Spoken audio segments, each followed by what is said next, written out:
why the bill does not mandate freedom of speech.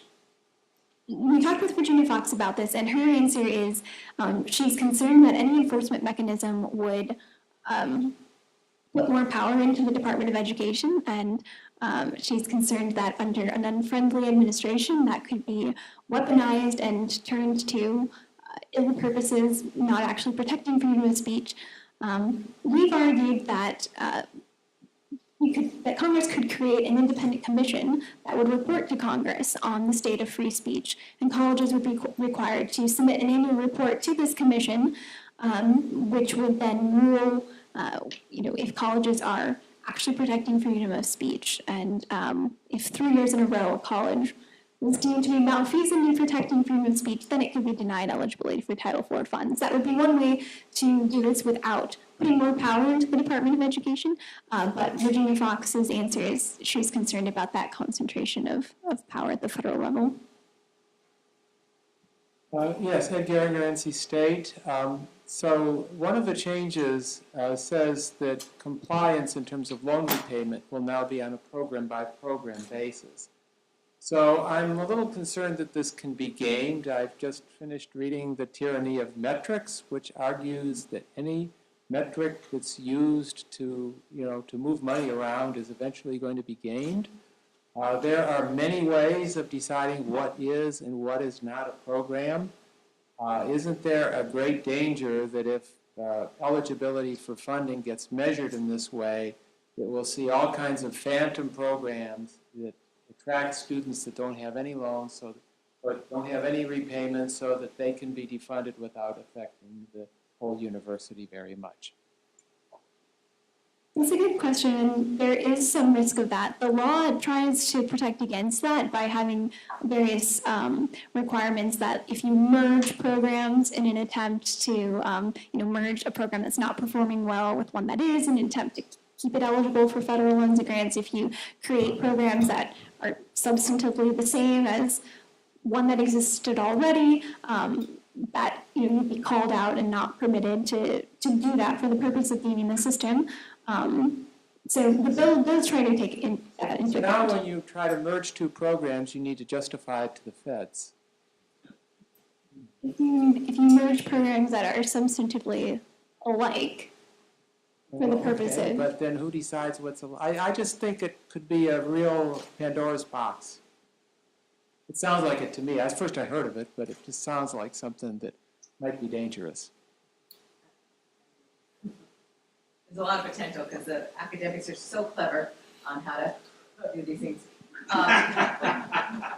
So Rachelle, I think you said something about university presidents immediately sending a letter to the committee to stop the caps on student loans.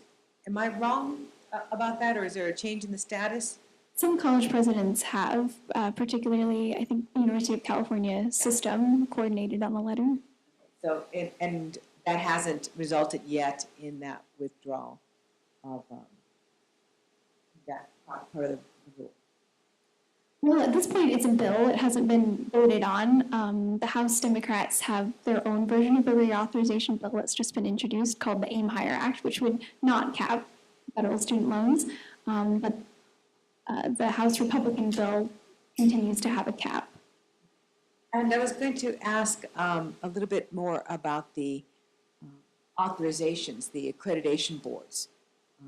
What kind of changes are going on with those in terms of getting them to be more effective, or at least to have more competition with accreditation?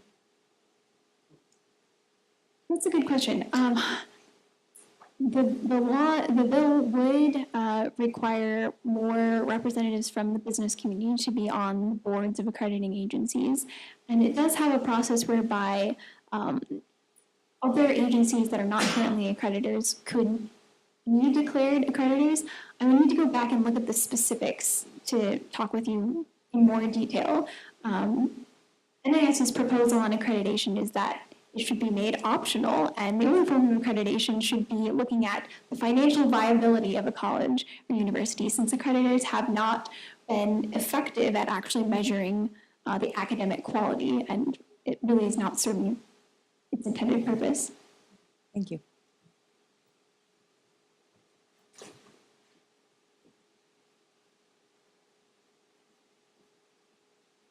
Mark Wyland. This is a very profound policy. Thank you for covering and engaging in this. Did that pass out of that committee? Was it a party line vote out of the committee or something close to that? Yes, it was a 23-17 vote on party line out of the House Committee on Education and the Workforce. Okay, and I know she wanted the entire House to take it up. Have they done that, or is it still up in the air? It has not been voted on. We had heard from Virginia Fox that it might come for a vote this summer. That hasn't happened.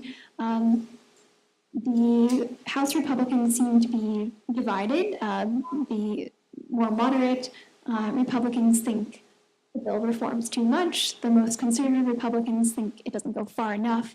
And we remain optimistic that it might still be voted on this fall, but that remains to be seen. I love your optimism.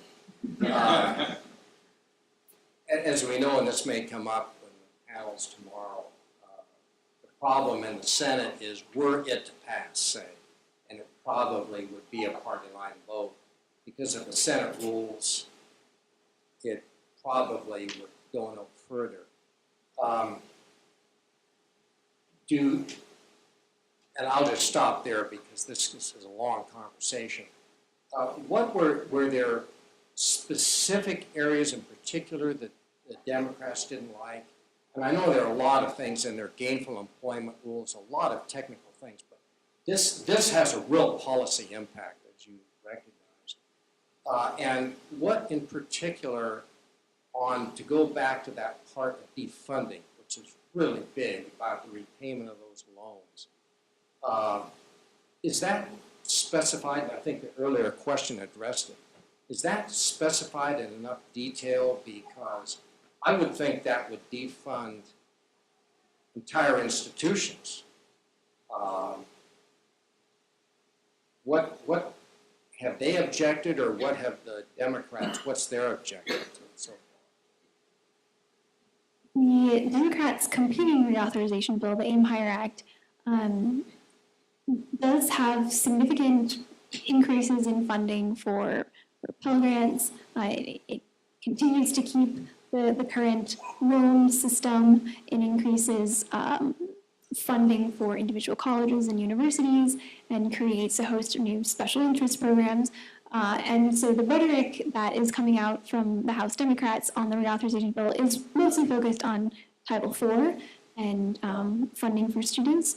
But as you might imagine, there are also many other issues that they object to.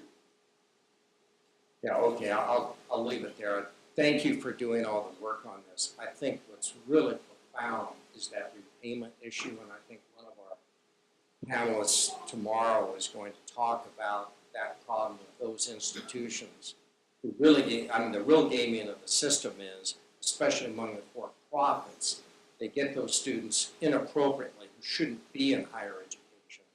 They get them there, most of them never graduate, and all of a sudden they have these loans they cannot repay.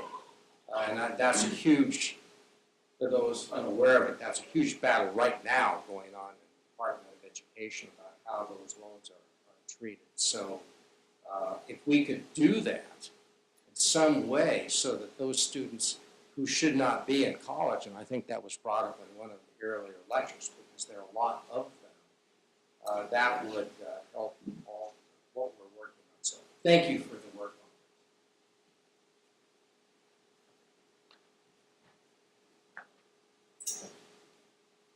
on it. Hi, I'm Peter Wood.